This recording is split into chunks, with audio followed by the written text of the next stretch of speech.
Restaurant का मालिक ज्यादा अच्छे तरीके से खाना नहीं पका सकता, लेकिन उसी रेस्टोरेंट में काम करने वाले शेफ से वो ज्यादा पैसे कमाता है।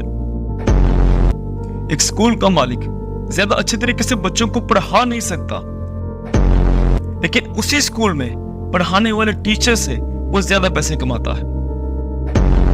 एक हॉस्पिटल का मालिक ज्यादा अच्छे तरीके से किसी भी मरीज को चेक नहीं कर सकता, लेकिन वो उसी हॉस्पिटल में काम करने वाले डॉक्टर से वो ज्यादा पैसे कमाता है।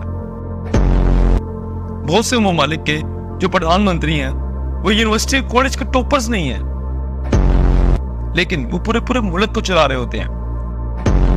देखो, इस दुनिया में सबसे बड़ी जो स्किल यही होती है कि आपने स्किल वालों से काम किस तरह लेना है। अगर आपके अंदर ये स्किल आ जाती है तो मुझे नहीं लगता कि आपके लिए कोई भी दुनिया काम मुश्किल हो सकता है।